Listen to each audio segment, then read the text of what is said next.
चलते हैं सीधे संसद भवन, जहां पर लोकसभा और राज्यसभा की कार्रवाई शुरू हो चुकी है।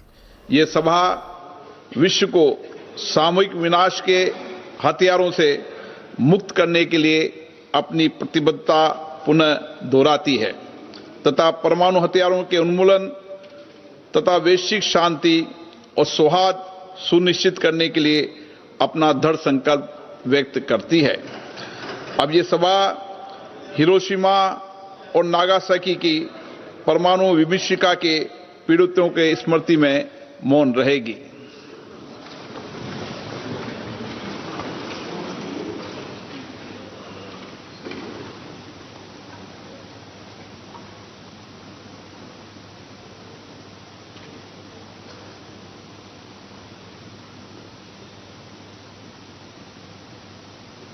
ओम शांति।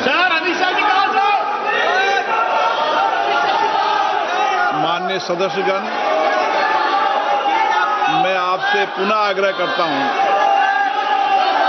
कि देश संसद को चर्चा संवाद के रूप में देखना चाहता है।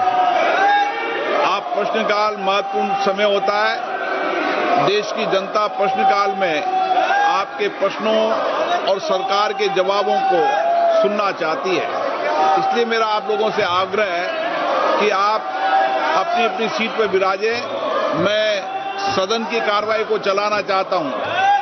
सदन चलना चाहिए, सदन चर्चा संवाद के लिए होना चाहिए, लेकिन आप रोजाना नियोजित तरीके से गतिरोध पैदा करते हैं, सदन की गरिमा को गिराते हैं, अनैतिक तरीके के पोस्टर लाते हैं। मेरा आपसे आग्रह है, ये सदन चर्चा संवाद के लिए ये अच्छी परंपराएं नहीं है और आपका अच्छा आचरण भी नहीं है। देश इस आचरण को देख रहा है। मेरा पुनः आग्रह है, आप सदन चलाने में सहयोग करें।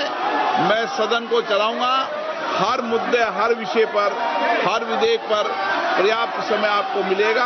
आप चर्चा संवाद में अपनी बात की अभिव्यक्ति कर सकते हैं। आप सदन नहीं चलाना चाहते, ये सदन का आचरण आपका उचित नहीं है। मैं पुनः आपसे आग्रह कर रहा हूं, सदन की कार्रवाई आज 2 बजे तक के लिए स्थगित की जाती है। आज दोपहर 2 बजे तक के लिए स्थगित कर दी गई है। लोकसभा में जैसी सदन की शुरुआत हुई, विपक्ष ने नारेबाजी की। नारेबाजी के बीच लोकसभा अध्यक्ष ओम बिरला की तरफ से सदन को चलाने की गुजारिश की गई। बार बार कहा गया कि सदन में चर्चा होनी चाहिए। सदन में चर्चा के लिए सभी लोगों को सदन के आचरण के अनुरूप व्यवहार करना चाहिए, लेकिन लगातार विपक्ष हंगामा करता रहा और इसके बाद दोपहर 2 बजे तक के लिए संसद की कार्रवाई को स्थगित कर दिया गया है। हमारे साथ मनोरंजन भारती, हमारे वरिष्ठ सहयोगी जुड़ गए हैं संसद परिसर से। बाबा, आज भी लगता है कि पार्लियामेंट का सेशन नहीं चल पाएगा? जी, आपने सही कहा। आपने देखा कि लोकसभा अध्यक्ष आए, प्रश्नकाल चलाने की बात करते रहे सांसदों से, लेकिन बात बन नहीं पाई और सदन को 2 बजे के लिए स्थगित किया गया। मैं आपको बता देता हूं, कल एक अहम मुलाकात हुई थी संसदीय कार्य मंत्री और leader of opposition Rahul Gandhi के बीच में। उस बातचीत में यह कहा गया था कि सरकार ने अपना एजेंडा पेश किया कि हम ये सब चीज करना चाहते हैं, जिसमें महत्वपूर्ण कुछ बिल्स है। FCRA का बिल है जो आप जानते हैं कि सरकार पास कराना चाहती है। विपक्ष की तरफ से नेता प्रतिपक्ष ने कह दिया कि जब तक गृह मंत्री आकर बयान ना दे और चंदा चोरी पर डिबेट ना हो, हाउस में हम हाउस नहीं चलने देंगे। बात वहीं पे खत्म हो गई। उसके बाद अब जो कहा जा रहा है कि सोमवार को FCRA बिल पर डिस्कशन की कोशिश सरकार करेगी और उसमें केंद्रीय गृह मंत्री उसका जवाब देंगे और उसी में सब बातों को वो रखेंगे, जिसमें कि शायद जो विपक्ष मांग कर रहा है कि जंतर मंतर पे जो हुआ उसमें बयान देने की, तो वो शायद उसमें ही वो उसका जवाब भी हो। ये संभावना व्यक्त की जा रही है संसद में और कोई स्पेशल सेशन की अब कोई बात नहीं कर रहा है। जी, तो स्पेशल सेशन की कोई बात नहीं हो रही, सरकार की तरफ से साफ कर दिया गया है।